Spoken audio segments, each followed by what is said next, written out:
to the cloud as well.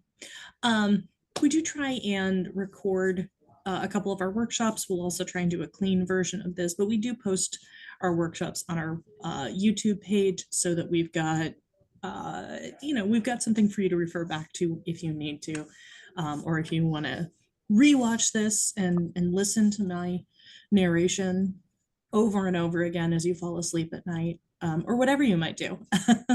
We have that available. So I also, I've got two of my colleagues here, Kayla and Ben. They're going to be hanging out and lurking, and we'll get started here. So let me go ahead and start the presentation. Okay. Can I get a thumbs up if folks can see a screen? Yeah. Does it even look like a full page and not just a PowerPoint open slide? Oh, looks good. Great. I appreciate it. Hold on. I gotta start from the beginning here. From the beginning. You can sort of see where I was making edits at the last minute. Oh. Okay. I think that's right. It's coming up slowly for me. There we go. It keeps giving me the wrong page. Why is that? Give me 1 second, folks.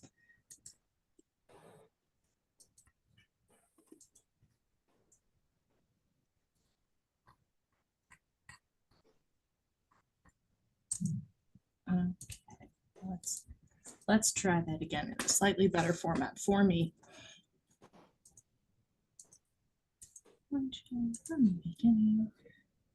Stop share. Stop reshare. From the correct screen. Okay, let's try that. Does that look better? That looks better to me. Okay. So hi folks, as I said, this is the GOS workshop, and we like to start all of our public meetings with our land acknowledgement, recognizing the Nacotchtank and Piscataway people, the first residents of the land that would become the District of Columbia. Every community owes its existence and vitality to generations from around the world who contributed their hopes, dreams, and energy to making the history that led to this moment. Some were brought here against their will, some were drawn to leave their distant homes. In hope of a better life, and some have lived on this land for more generations than can be counted. Truth and acknowledgement are critical to building mutual respect and connection across all barriers of heritage and difference.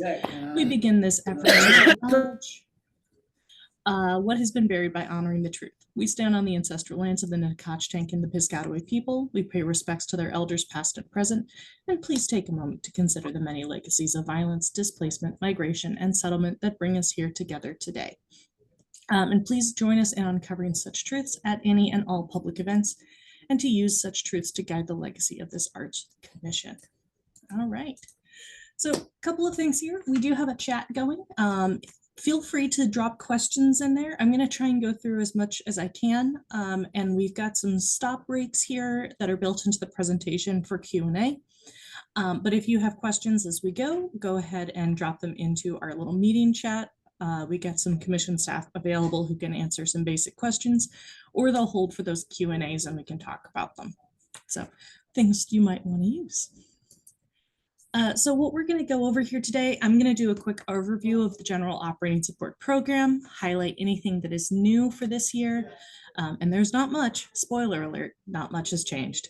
We'll go briefly through kind of a review of how to use the application materials, the narrative questions, scoring criteria, and things like that. And like I said, we'll have some time built in for any questions you may have. And then anything I cannot answer here, you can pester me about later, I promise. Right. So general operating support, this is our general operating, I'm gonna just keep repeating that, aren't I? These are our general funds for how you may need to use for your organization. They are not for a specific project. They are not for a specific thing. They are for you to use as you see fit. So I've got some general grant eligibility guidelines up here. All of this is in our RFA, our request for applications. That's available on our website. I do really recommend reading through that and reading through that again. That's where all of our materials are going to be, and a lot of this is going to be in better detail there, but just kind of the general guidelines for an organization. We do want you to be incorporated as a 501c3, be registered in the district. This is district funds for district organizations. We want you to be an arts or humanities organization.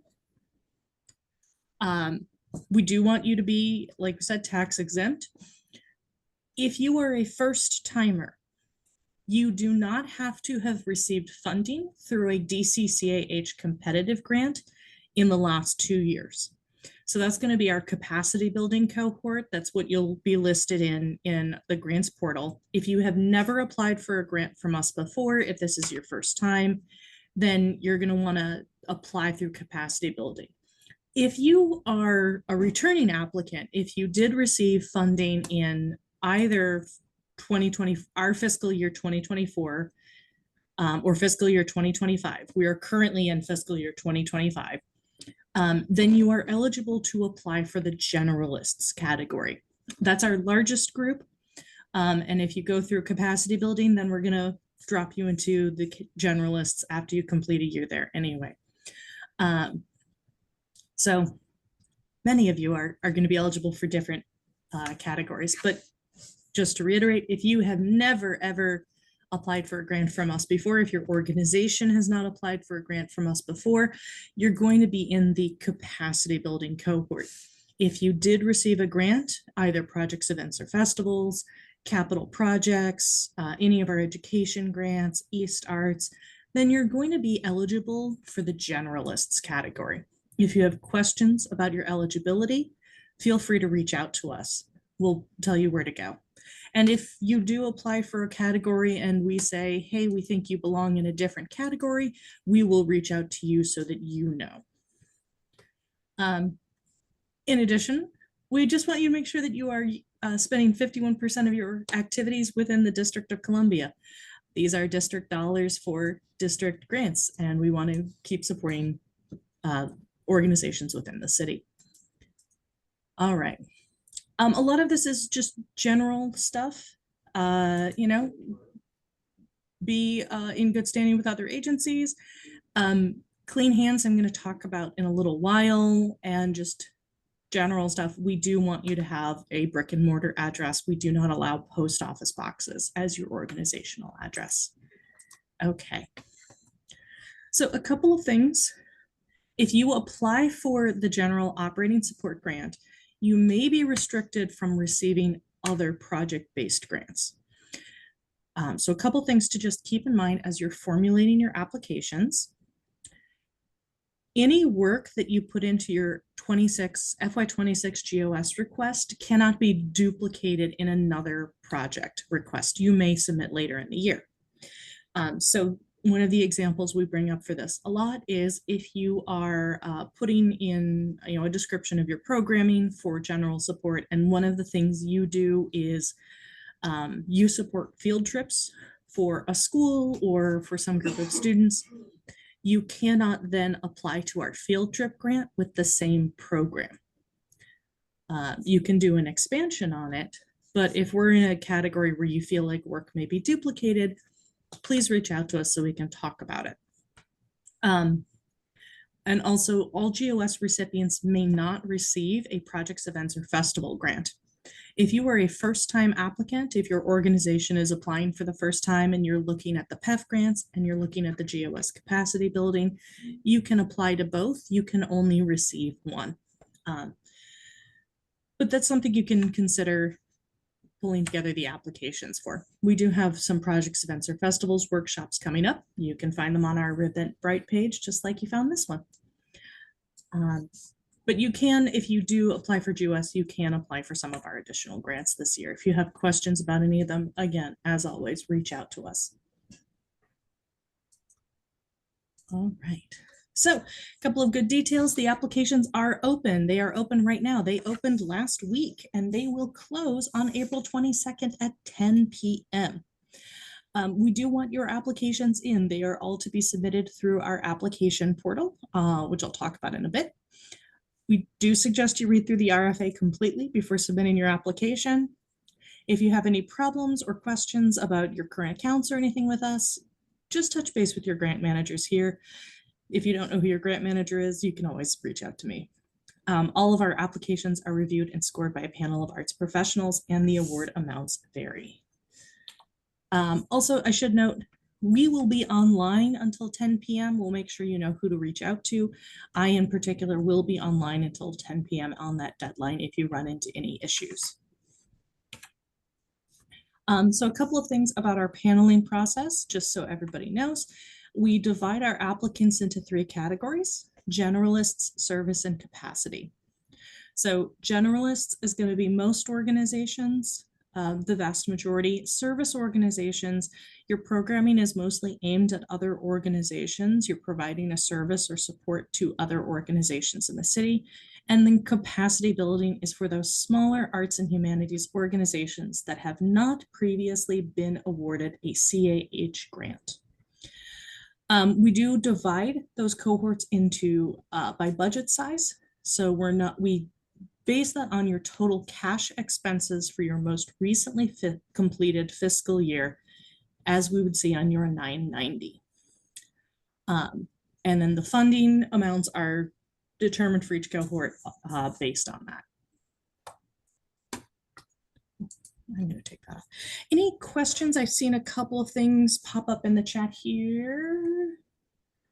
I think Kayla is doing a great job of answering. So, yeah, if you look at the last one, just want to make sure that's correct. Oh, the awarding GOS through Humanities DC. Yes, you can. Humanities DC is separate from us, so you can apply for both of us. All right. I'm gonna keep moving forward, guys. But yeah, please feel free to keep dropping things in here.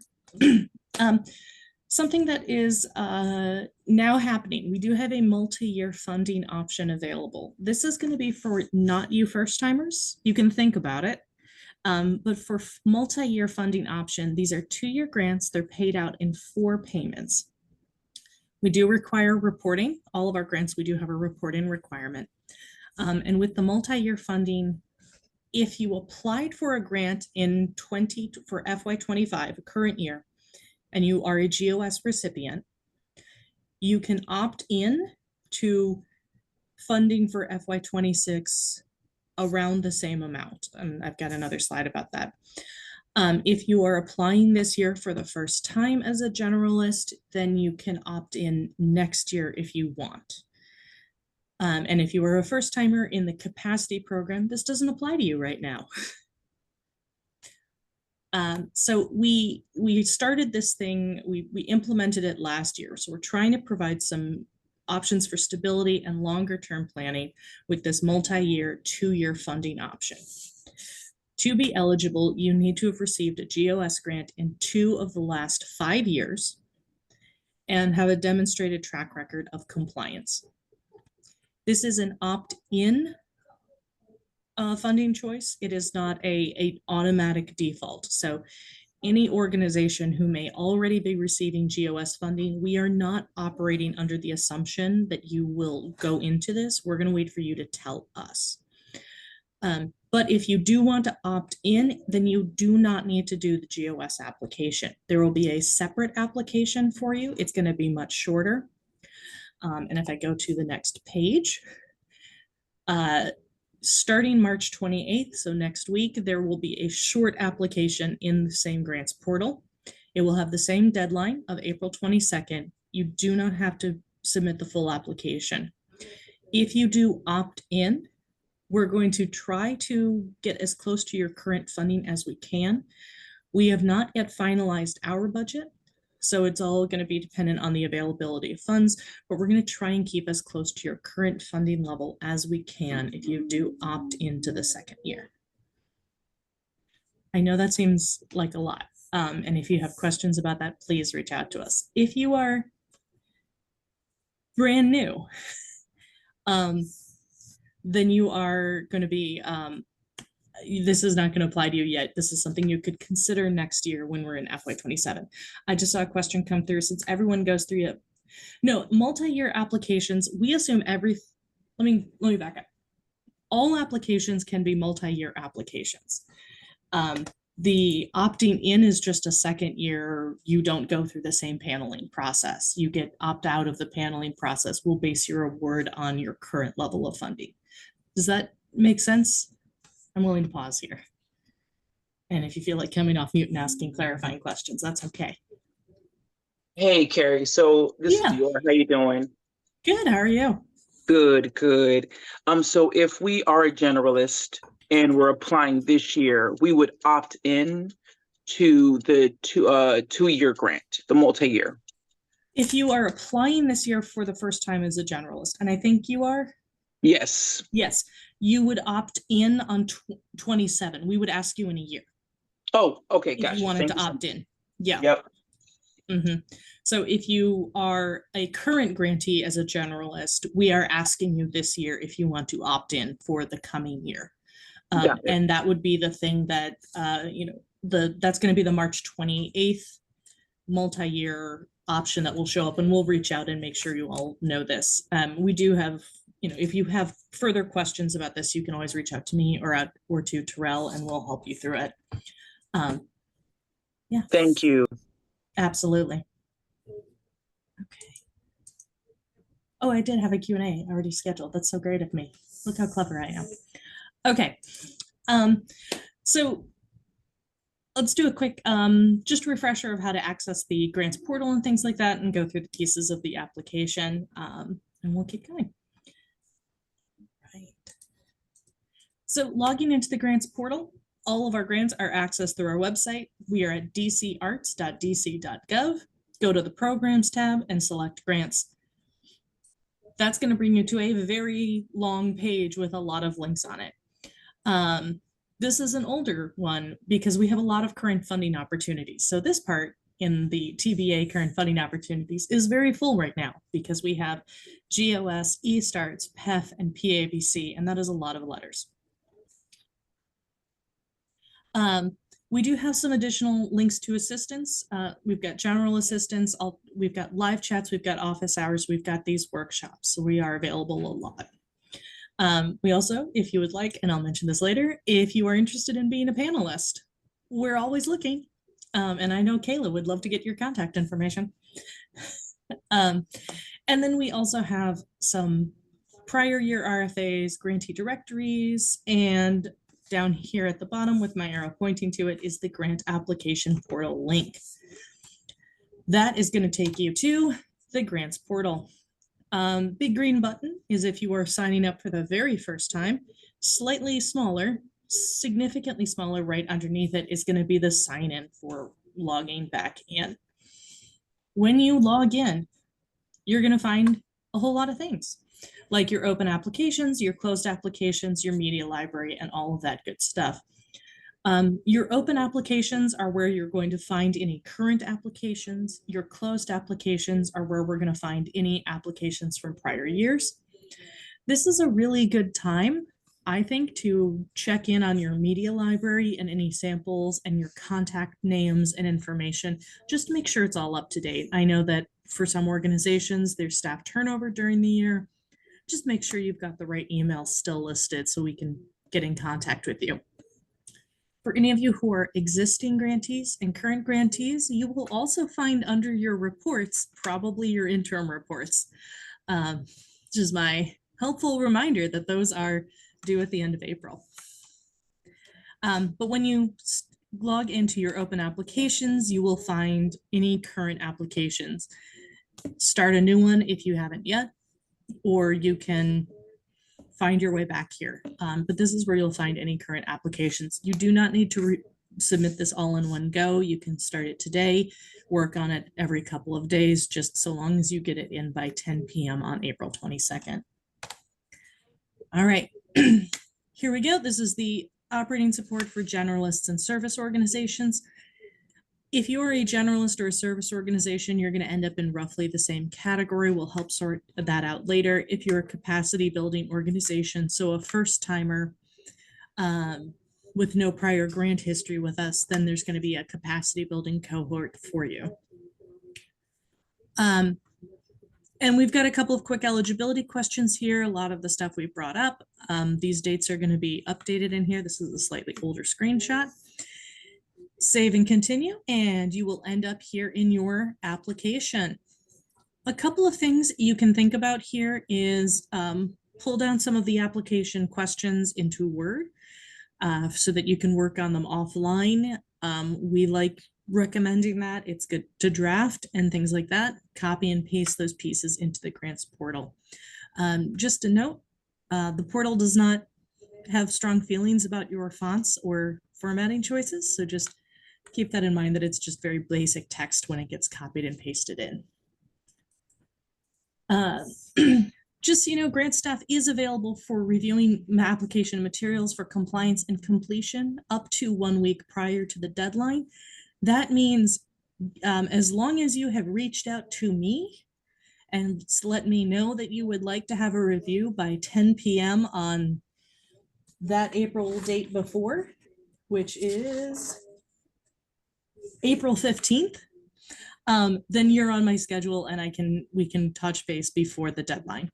We just want to make sure that we're reaching out to everyone, that you're able to get enough review and adequate review from us, and that we're not rushing us or yourselves.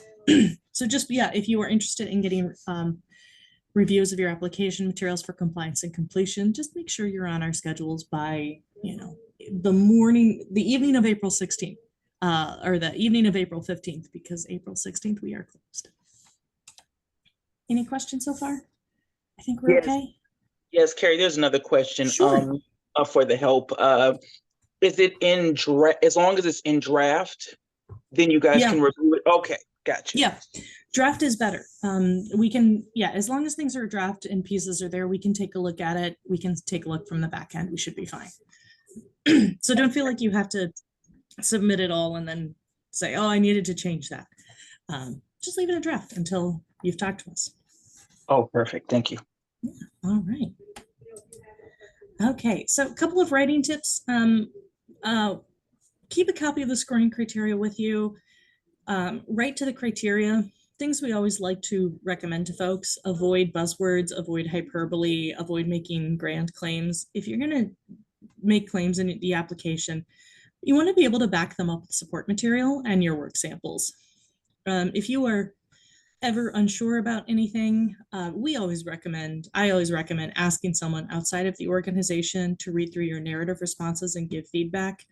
I think sometimes a lot of us get really close to the work and it's hard for us to explain what we do to outsiders. And it's good to get their feedback so that we can really help shore up and focus our narratives and make sure our messaging is clear. This is general operating support, so we do want to get a complete picture of your organization and the work. And if there's any data that you're using in your application, make sure it's accurate and appropriate. Excuse me. For the application review and scoring, we do have all of the applications will be reviewed and scored by a panel of arts and admin professionals according to the criteria. And there's going to be a percentage of the total score. So the 4 big categories we're looking at, and these have not changed. It's the same as it was last year. District impact and engagement, equity, organizational management, and arts, humanities, and arts education content. So the district impact and engagement, what we're guiding people towards is demonstrating that DC residents are the core audience for programming and service, a commitment to hiring DC resident arts and humanities staff, evaluation strategies for organizational impact, and ensured continue and future growth. Equity, we're looking at this with inclusion, diversity, and access. We would like to have a plan for creating and sustaining a welcome and inclusive environment. We want to have a rich and diverse board and staff and participants in our programs, and access coming across many levels, measurable goals for physical, geographic, cultural, racial, financial access. Access looks different for everyone. All of these things will look different for everyone. So thinking about it in terms of what best fits your organization and your communities that you serve. Organizational management. This is the appropriate oversight, financial controls, and governance, expertise and personnel in place to deliver its service and programming. We're looking at, do you have the right people in to do the job, and can they do the job? And then the arts, humanities, and education content. We're looking at your work samples for your mission on the arts and humanities. We want to see the work that you're doing, your support materials, the people who are doing the work for you. Any questions about the scoring? Yes, the recording will be available afterwards. We post all of our recordings on our YouTube page. If this recording does not go up, we will have other recordings made available, and we'll also do a full clean version. Great. All right, so a couple of required uploads for your narrative that will be part of your application. These are the additional documents we're going to need. There is a full list in the RFA, but we're going to want to see a couple of things, like up to three internally produced items. Maybe this is a course curriculum, your strategic plan, your marketing materials, all sorts of things. And then up to 3 externally produced items. Maybe it's a review, a commendation, testimonials, letters of support, very broad interpretation of what that could be. Yes, the PowerPoint will also go up. We do have some work samples in our RFA to determine materials that will best support the application. What we really want from everyone is what best shows your work. What is the best way for you to demonstrate the work that you do? Is it photographs? Is it publications? Is it video? It can be a lot of things. And if you have questions about any part of that, feel free to reach out. That's what we're here for. We do recommend for documents that we would like everything in the PDF file format. It is the one that is the most stable across most computers and process systems, operating systems. So please, PDF is great. I have a lot of trouble opening Pages files. That's a me thing. So this is an important note, though, on work samples as you start this process. We ask our panelists and we guide the panelists to review only within the 4 corners of the application. So only the materials that are within the application you submit. So not expected to click on outside links or content. We don't ask for a website to be reviewed by panelists. If you have websites, online articles, social media posts, we do recommend that they be screenshot or recorded and attached in a PDF or other file format. If it is an essential part of your work, you do a lot of streaming programming or something like that, we do recommend reaching out to us so we can talk through some options that might be available.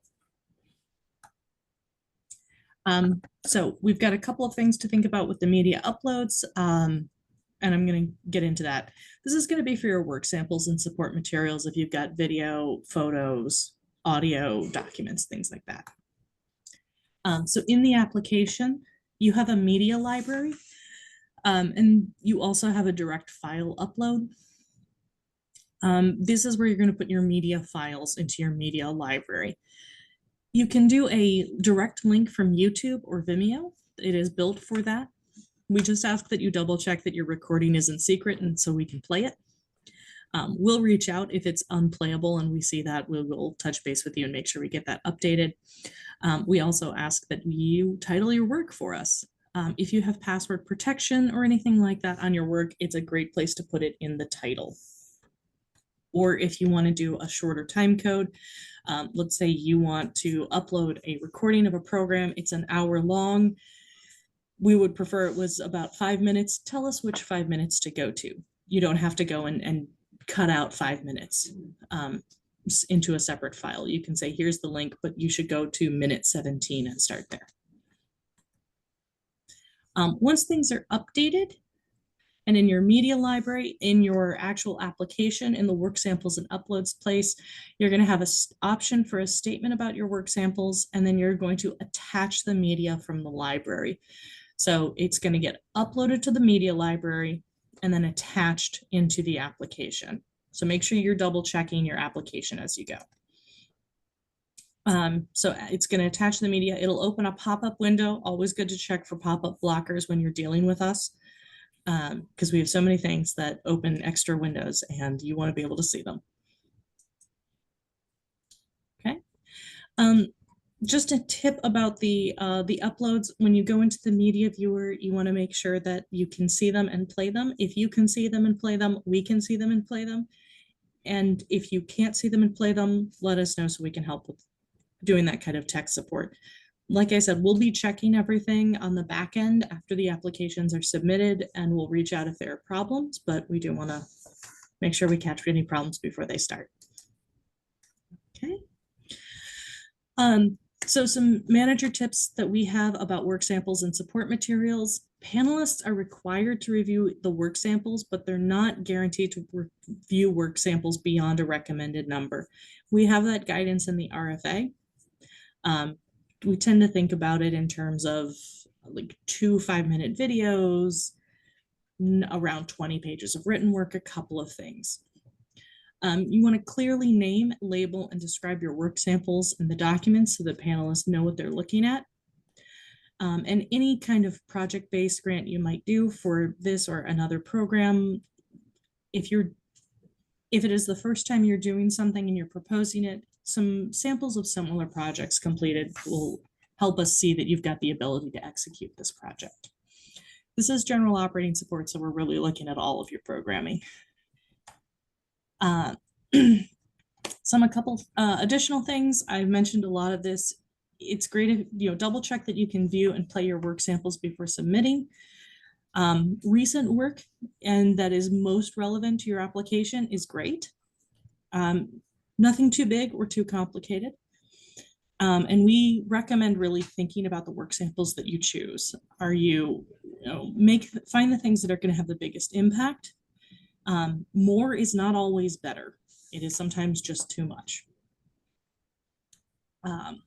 If you're going to do some video submissions or any kind of video recording, highly edited or promotional videos are not always recommended. We do want high quality, but it doesn't have to be super professional. If there are samples longer than 5 minutes, as I mentioned, we'd like a guidance on where to go to. We want a reasonable amount. So if it is an hour-long program, tell us to go to minute 5:03 and we'll start there. If you do audio or an MP3 upload, the audio files only play from start to finish. We don't have any kind of scrubbing in the portal. So those you may want to think about maybe uploading your audio into YouTube or Vimeo or something else where we have a little bit more flexibility in how we watch it. If you are going to do any kind of screenshots or screen capture for online content, there are keyboard shortcuts, snip and sketch, download any online reviews or articles, save them as a PDF. Any questions about work samples or anything else?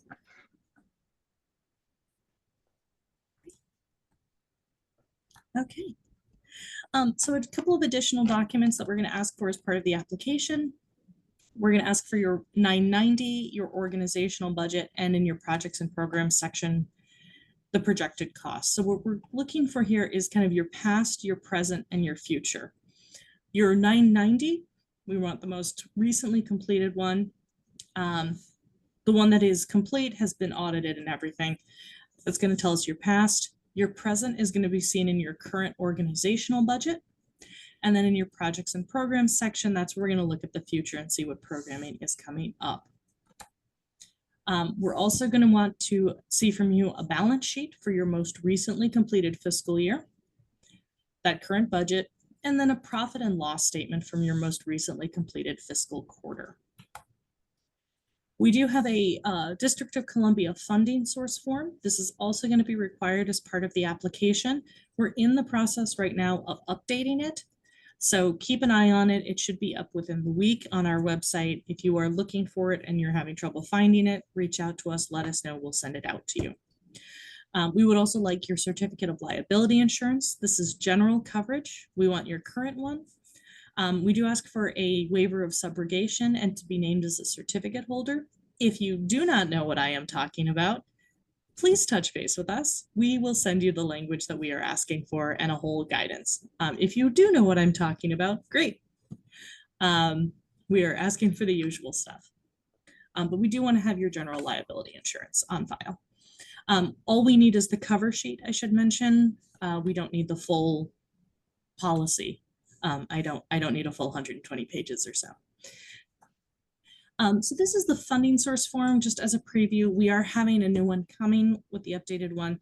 What we're going to look for here is, and what we're asking for here is other sources of funding you may be receiving from the district.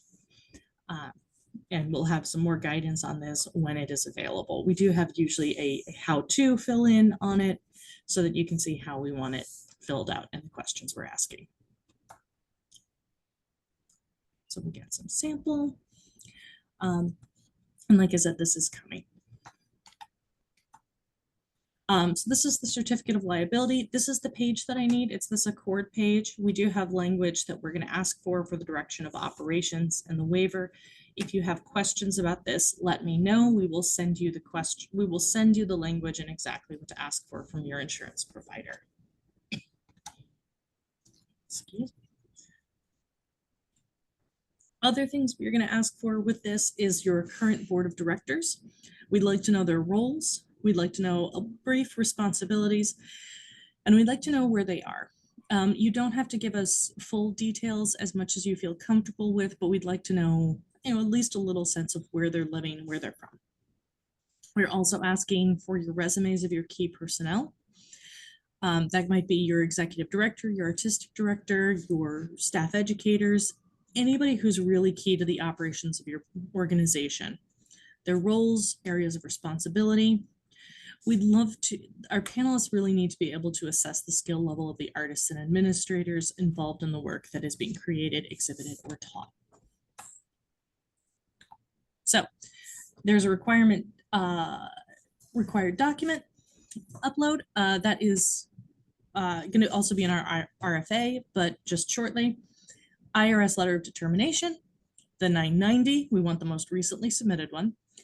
I know some folks may be in the middle of preparing right now, but we want the one that is most complete. The W-9, no PO boxes on this. It's got to be a physical address. We would like you to have, and you need to be using the March 2024 version. This is the most recent version of the W-9. Form must be dated at the time of application, and we do want it signed with an ink or a verified digital signature. So just a reminder about the W-9, it is the March 2024 version. You'll see that in the top left. The name should match on all documents in the grants portal. Make sure that we know which organization type you are, your address, the EIN, ink or verified digital signature, and save it as a PDF. Oh, we got a question here. What if we have a very small staff and our consultants? Yeah, you can include their background in the application. If you do have consultants or if you have contractors, you can include them as part of your staff and for the resumes.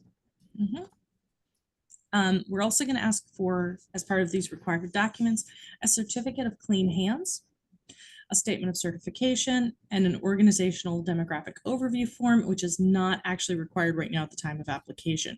We may send out some more information about this soon, so just keep an eye out, but you do not need this form in the application. So the certificate of clean hands, if you are returning or you have done a grant with us at any time, you know about this form. If you are brand new, this is a form that you get from the Office of Tax and Revenue. And it is a certificate that that says that you do not currently owe money to the DC government. On MyTax, you get it at mytaxdc.gov. For the purposes of our applications, if you cannot get the certificate by the application deadline, just let us know.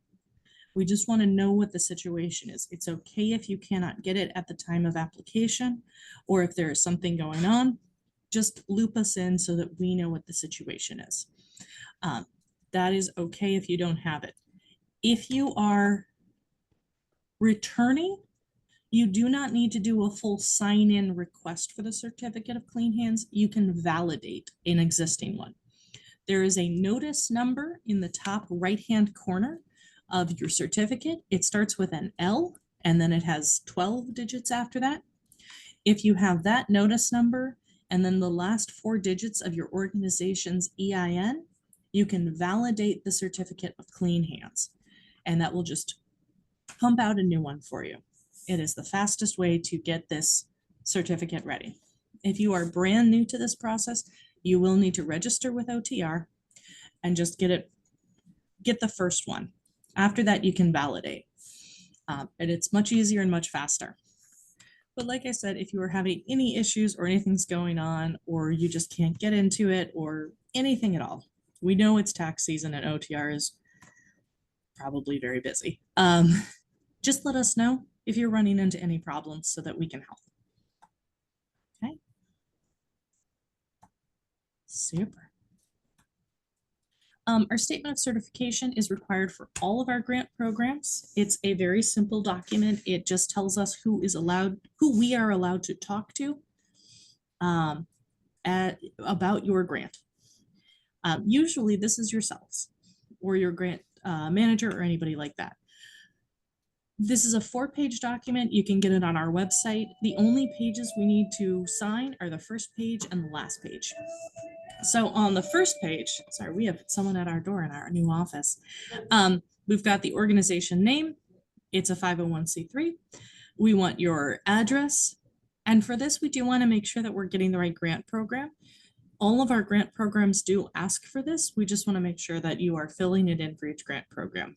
And so this one will be FY26 General Operating Support, or FY26 GOS. And then on the last page, we just want the name, the address, and everything again. And we do need a signature here. Again, it's got to be either an ink signature or a certified, verifiable digital signature. Signature-like fonts do get rejected, and we'll come and reach out.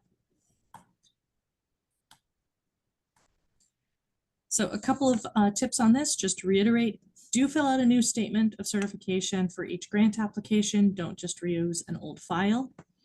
DocuSign and Adobe and all of them have e-signature tools. If you have any issues with digital signatures, do reach out to us so we can help.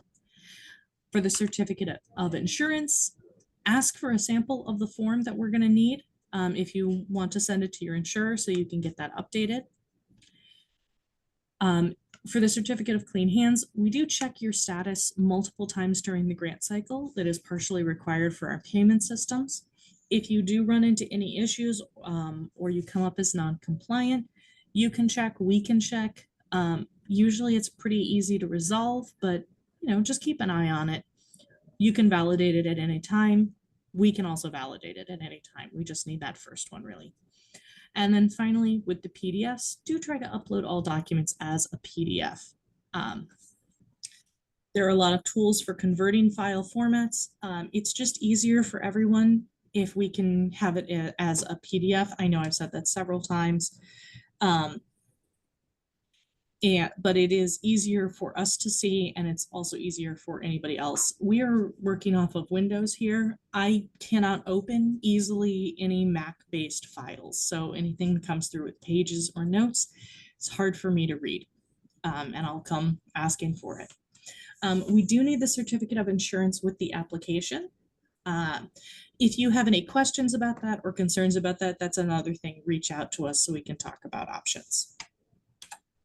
Any other questions? Take a little pause here. Okay. So we do have live chats. We've got a couple of resources other than our workshops. We have several other workshops just like this coming up. They will be mostly the same information. So you can tune in and stop by at literally as many as you want. But you also we'll have recordings available soon, and we can use those as well. They are available for you. No, the documents will be, you can upload, there's different file sections for each one in our in the application. That is an excellent question.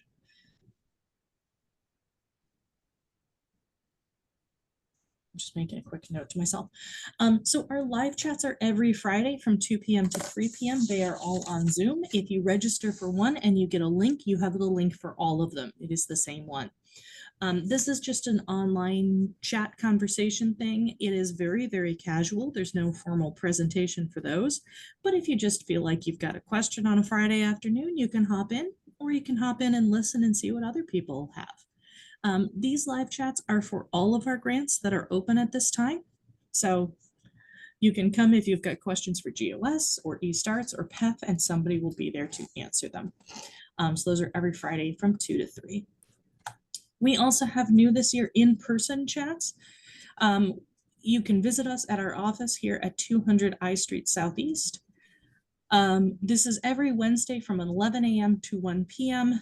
This is, again, there is no formal program, but if you are having problems with paperwork, if you are needing some help with some part of the application, if you just want to talk to a person face-to-face, we're here on Wednesdays. We do love having a little bit of warning, just so we get ourselves sorted. If you want to just drop a line to any of us and let us know, hey, I'm coming, that would be great. But we will be here. Just a note on the Wednesdays, April 16th is a Wednesday.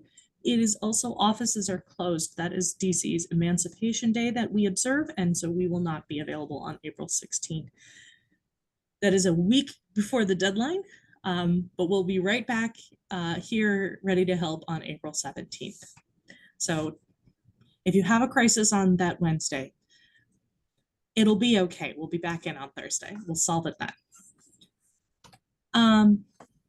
Just a brief note about applications and panelists. We do like to pull our panelists from our community, and we do always need grants panelists if this is something where you'd like to see how the process works from the other side.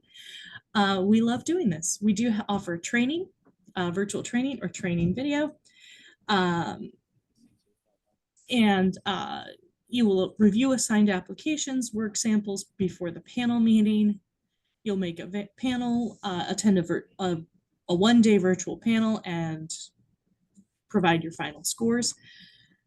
The thing is, we do not let you panel your own section or your own thing. So if you are applying for GOS, maybe you want to consider paneling for PEF or eStarts or anything else. If you would like to be part of our panelist database and have us reach out to you, we would love to have you.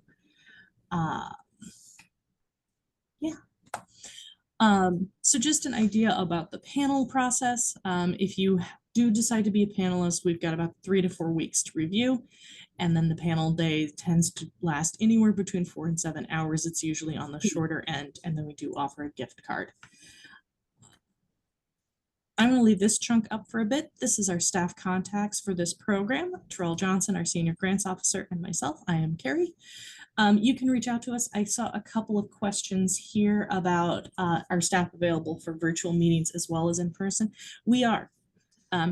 The live chats and the in-person days are just kind of our open schedule ones. If you would like to set up a meeting with any of us, do reach out. We'll set that up. I have a scheduler available, and I'm happy to set up a time to talk with anyone.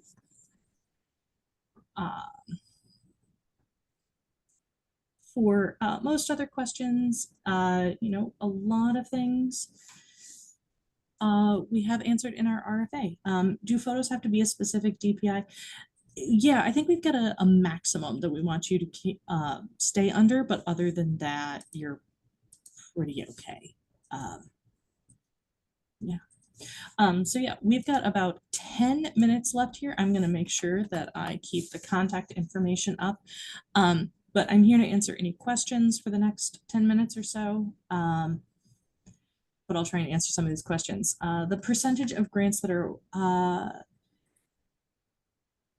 a lot of our GOS organizations do get funded. It is one of our highest rates of funding. I cannot make any promises because this coming year, we do not have our budget finalized or anything like that. We're still getting some things sorted, but we do fund a huge number of our organizations that apply. And you can apply for other grants as well. Yeah, so let's see. Yep, we do have virtual meetings. Yep, reach out to us if you have any questions. And yeah, I'll be here for the next 10 minutes. Feel free to unmute and ask anything. Otherwise, thank you for joining us, and we'll see you at another workshop or in a one-on-one. Hey, Carrie, is there a max to the amount of funding that is given to the organizations? Like, does this cap at like 300,000 or something like that? It's going to be a percentage. Okay, We do have we have different caps for different funding sizes. So smaller organizations have a different cap than larger organizations, but it's got a it. percentage. Okay, Yeah, it's going to be, it's not a dollar amount. Everybody, and we also, organizations in this city, as I'm sure everyone is aware, have budgets that range from shoestring to all of the shoestrings, yeah. the whole Mhm. shoe, as it were. Um, and so we tend to meet you where you are as best we can. So if we're putting out our budget, whether it's our projected or actual, that doesn't hurt us if we're No, applying. no. Okay, No. okay. No, we try to have the application not hurt as much as anything. There should be no part of the application where it's going to cause great concern or actively harm your chances or anything. Okay. Thank you so much, Yeah. Carrie. Appreciate you. Absolutely.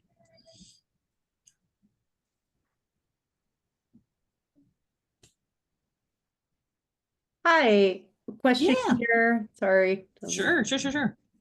There we go. Hi, Carrie. Thank you so much. Hello. And you had answered this. I just want to double check, make sure here. Yeah.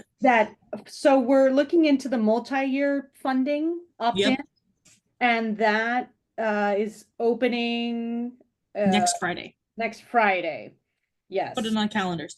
We'll also Yeah. we'll make sure we message everyone out that it's available, and this will be if you are eligible for it. So that's going to be the FY25 current generalists. We'll make sure that you get a message of it's available to opt in. Let us know if you have questions and things like that. Okay. We'll remind you. Okay, and it'll say like what we need to include. Our Yeah. main concern is, do we need to do the video portion again? Not really. Okay. Do we We're need to like resubmit? Same video? It's going to be a very short application. It's, really more, we are more concerned that you understand what we're doing and what we're offering rather than doing the full application again. Yeah, no, and it's wonderful. yeah. Thank you. Yeah. Thank Yeah. you. It's going to be, it's really going to be, check in with us and we'll check in with you. It's like, we're all clear on what this is and what the deal is. Great. But no, we're not asking for the full application again if you're going to opt into it. Okay, and it'll Yeah. like maybe be, budget, things like that. Maybe less than that. Okay. Sorry, this is Nuki now. Yeah. With Petro de la Luna, but I have Yeah. a question. Our budget for 25-26, since our fiscal year is July 1st through June 30th, and the budget is going to be approved after the date of the submission. That's okay. It's okay? That's okay. We put the 24-25 budget for That would be fine. Oh, okay. Yeah, that would be fine. Okay. Okay. Yeah. It should be a pretty easy application, but we'll make sure we reach out to everybody who is eligible for the opt-in and make sure it's clear. Okay. And we Yeah. continue using the idea philosophy. Perfect. Because of the times we are living, Yeah. we are very, very concerned. Languages, and we are a minority. Yeah. But still looking at the At our mission inclusion, statement, as always. inclusion, Of course. equity, Diversity. Yeah. accessibility. Yeah, absolutely. Very, Yeah, too.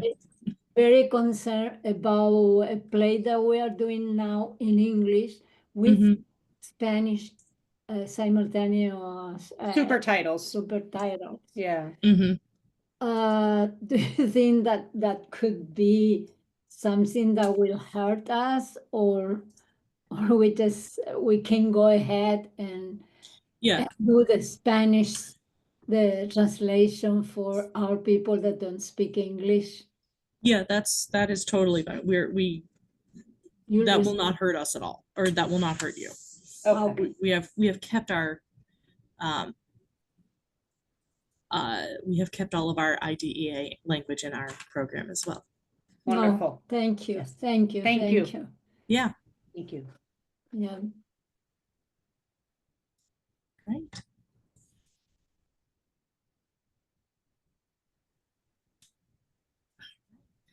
Well, we're gonna wrap up here in a few minutes. So I'll stick around for another 2 or 3 minutes, but if anybody does need assistance or has any questions, I'm gonna put my email in the chat as well, and you can reach out to us at any time. And we can set up meetings or anything that you might need. Okay, Thank you. thank you all for being here.